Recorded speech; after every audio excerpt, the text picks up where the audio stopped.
Assalamualaikum warahmatullahi wabarakatuh. Salam sejahtera, salam sehat selalu. Kita bertemu lagi di pertemuan ke-9 tentang pembahasan materi badan usaha. Yang diharapkan dari pembahasan badan usaha ini untuk part pertama adalah Anda setelah mendengarkan dapat mempertimbangkan sampai dapat memutuskan apabila ingin punya usaha itu memilih jenis badan usaha yang mana, berbadan hukum atau tidak berbadan hukum, dengan mempertimbangkan risiko-risikonya yang dapat diprediksikan ke depannya. Anda sanggup apa tidak menanggung risiko tersebut dari keputusan memilih salah satu badan usaha yang akan kita bicarakan berikut ini. Oke, yang pertama kita bicara tentang definisi.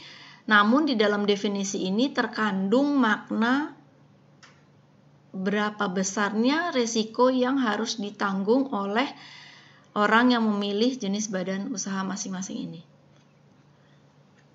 Badan usaha berbadan hukum yang merupakan subjek hukum adalah badan usaha itu sendiri.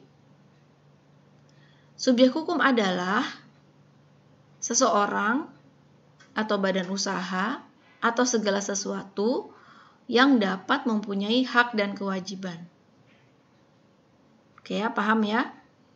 Yang menjadi subjek hukum itu adalah badan usaha itu sendiri. Maka harta kekayaan dari badan usaha ini terpisah dari harta kekayaan pribadi para anggotanya atau pengurusnya atau pendirinya atau badan pemegang sahamnya. Artinya adalah namanya usaha tidak pernah terlepas dari risiko. Dalam perjalanan bisnisnya atau dalam perjalanan operasionalnya, usaha tersebut bisa saja mengalami masalah. Contohnya adalah misalnya mengalami kerugian sehingga dituntut untuk ganti rugi oleh pihak partnernya. Nah, dalam keadaan tersebut, apabila itu terjadi, maka partnernya itu akan menuntut penggantian ganti rugi yang akan diambil dari harta si badan usahanya tersebut. Harta badan usaha tersebut itu didapat dari modal dasar yang disetor oleh pendirinya atau pemegang sahamnya dan dari penghasilan keuntungan-keuntungan dari penjualan produk-produk atau operasional usaha tersebut. Ya. Oke, mudah-mudahan bisa dipahami hal itu ya. Jadi kalau misalnya kita mendirikan badan usaha berbadan hukum, apabila usahanya itu ada masalah, sejauh level pertama, para anggota atau pengurusnya atau pemegang sahamnya itu tidak akan dimintakan ganti rugi atau kewajiban membayar ganti rugi kepada krediturnya atau partnernya yang menuntut tersebut.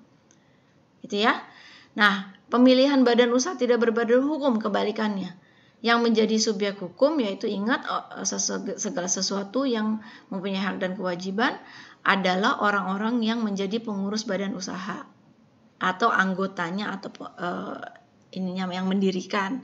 Maka harta kekayaan badan usaha ini bersatu dengan harta para pengurus atau anggotanya. Artinya adalah apabila bisnis itu mengalami masalah dan harus membayar suatu ganti rugi, maka partnernya atau pihak ketiganya akan menuntut ganti rugi dan dibayarkan oleh badan usaha tersebut dari harta para pengurus atau anggotanya atau pendirinya. Dan masalah ini Anda harus ingat dari kita sudah mempelajari materi hukum perorangan, keluarga, dan harta kekayaan. Ingat ya, harta kekayaan ada harta bersama dan harta harta bawaan. Nah, yang jadi masalah adalah modal atau harta kekayaan badan usaha ini itu didapat dari mana? Kalau dari harta bawaan, ya tetap saja yang menjadi tanggung jawab jaminan kepada pihak ketiga adalah harta si para pengurus yang sudah menyetorkan harta dari harta pribadinya atau harta bawaannya. Nah, yang jadi masalah kalau misalnya si para pengurus atau anggotanya atau pendiri badan usaha yang tidak berbadan hukum ini adalah berstatus menikah. Maka harta mana yang dipakai untuk modal? Nah, itu dia yang harus sebenarnya benar-benar dipahami ya.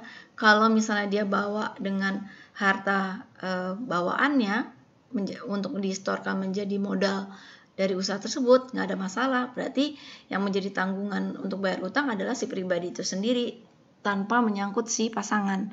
Namun, kalau misalnya badan usaha berbadan hukumnya itu menyetor modal dari harta bersama, atau misalnya badan usaha itu didirikan pada saat mereka sudah menikah, otomatis harta yang didapat itu adalah merupakan harta bersama. Nah, itu yang bahaya. Contoh adalah di rumah makan Ayam Suharti. Mereka setelah menikah mendirikan usaha rumah makan tersebut. Setelah berapa puluh tahun mereka bercerai. Akhirnya usaha itu merupakan harta bersama. Harus dijadikan harta gono gini yang dibagi dua. Makanya terjadilah rumah makan Ayam Goreng Suharti dengan logo Ayam Jago. Yang satu lagi dengan logo foto Ibu Suhartinya atau Nyonya Suhartinya. Itu yang terjadi ya. Menjadi pesaing pesaing usaha yang tadinya merupakan satu keluarga dalam rumah tangga. Gitu contohnya ya. Jadi mudah-mudahan udah bisa terbayangkan risiko masing-masing dari dua jenis badan usaha berbadan hukum dan tidak berbadan hukum ini. Jadi Anda bisa memutuskan mau memilih yang mana nantinya kalau sudah menjalankan usaha. Oke, ini contoh-contohnya ya. Jenis badan usahanya itu adalah PT, perseroan terbatas. Ini yang paling umum banyak didirikan oleh orang untuk badan usaha yang berbadan hukum, karena siapapun tidak terbatas bisa mendirikan asal minimum 2 orang atau 2 badan usaha atau perusahaan. Nah, koperasi hanya terbatas yang bisa mendirikan adalah kumpulan karyawan-karyawan di suatu perusahaan. Nah, yayasan itu yang hanya bisa mendaftar adalah kalau dia punya usaha yang tidak 100% mencari laba atau keuntungan. Istilahnya adalah jenis usaha yang nirlaba. Nah, persero sama perum adalah biasanya dipunyai oleh perusahaan-perusahaan negara, yaitu badan usaha milik negara atau BUMN. Ya, sekarang ada beberapa yang masalah seperti Jiwasraya dan segala macam ya, itu merupakan persero atau perum atau perusahaan umum. Nah, yang badan usaha tidak berbadan hukum ini ada jenisnya. Yang paling umum ada perusahaan perorangan atau istilahnya di hukum adalah persekutuan perdata, tapi secara awam itu istilahnya perusahaan perorangan. Itu siapapun bisa mendirikan, satu orang juga bisa. CV juga komanditer Svenoskap juga bisa didirikan oleh satu orang, jenis usahanya bebas. Nah, yang firma itu khusus ya, hanya bisa didirikan oleh minimum 2 orang lebih, dan jenis usaha dengan profesinya atau keahliannya dari para pendirinya itu harus sama.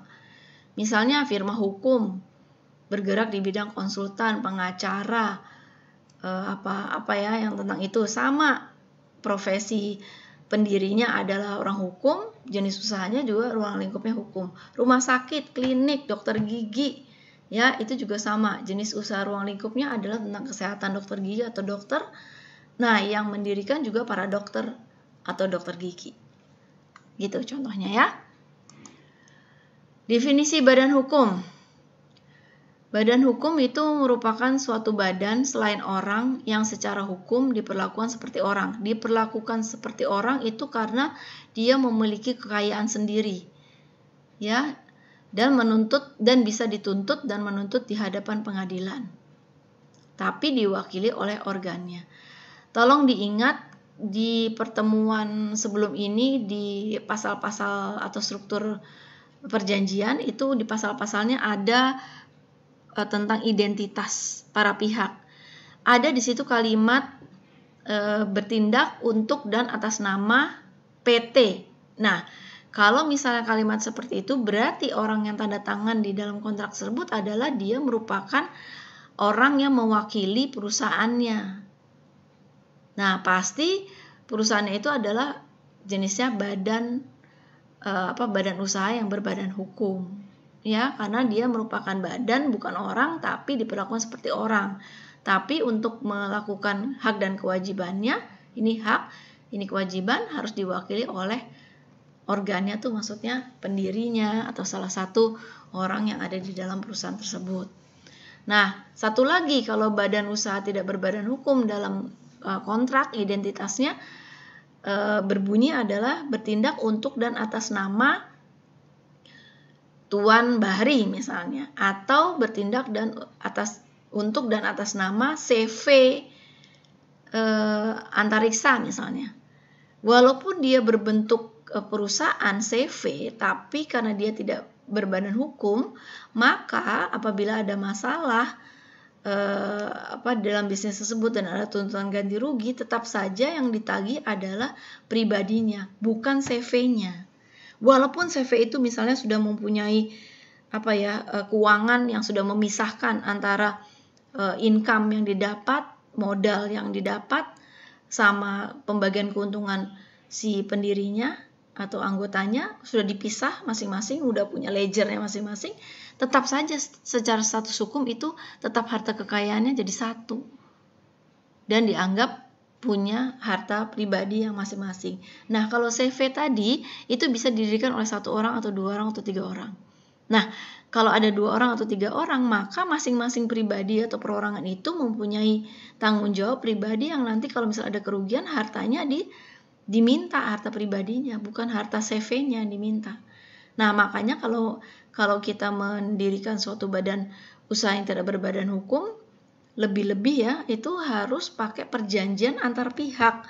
Jadi si para pengurusnya itu, si anggota CV-nya itu harus mempunyai perjanjian masing-masing antara mereka yang mengatur bahwa apabila ada kerugian, bagaimana cara membayarnya. Nah, bagiannya si A atau si B atau si C itu berapa persen? Yang si A nyetor apa? Yang B nyetor apa? Yang C nyetor duit berapa? Itu semuanya harus dikalkulasi dulu dan harus diperhitungkan dalam bentuk persentase supaya kalau misalnya ke depannya ada masalah, ya gampang meminta pertanggungjawaban di antara para pengurusnya. Kebayang kalau misalnya punya partner mendirikan usaha bersama-sama yang tidak berbadan hukum, nggak punya perjanjian, itu bisa ngeles istilahnya kalau nanti ada tanggung jawab yang harus mereka lakukan. Lah itu kan tender bukan dari saya nggak mau tanggung jawab. Padahal nggak bisa begitu karena keuntungan udah mereka dapat semuanya. Nanti pembagian hasil juga ribut kalau tidak diperjanjikan dalam suatu kontrak. Kalau kita ngomongin badan usaha berbadan hukum, nggak usah repot karena itu nanti kita bahas di video berikutnya. Mereka itu semuanya dilakukan di depan notaris.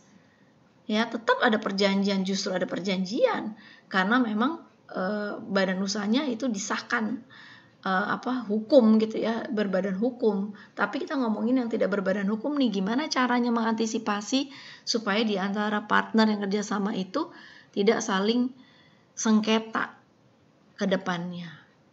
Oke ya, balik lagi, kalau mau bikin usaha sama-sama partner yang pakai badan usaha tidak berbadan hukum, tolong pelajari lagi hukum perorangan, KTP, identitas, latar belakang, rekod perorangannya, kemudian pelajari hukum keluarganya, kemudian pastikan juga atau dipastikan harta kekayaannya yang mau disetor sebagai modal CV-nya tuh harta yang mana, harta bawaan atau harta bersama. Kalau diputuskan untuk harta bersama, sebaiknya yang partner yang lain meminta untuk adanya surat pernyataan persetujuan dari pasangannya masing-masing supaya tidak di kedepannya tidak ada masalah penyangkalan dari pasangan dalam keluarga tersebut. Oke ya, untuk part pertama ini saya sudahi dulu karena waktunya. Kita sambung di video pertemuan 9 part 2-nya. Sampai jumpa ya.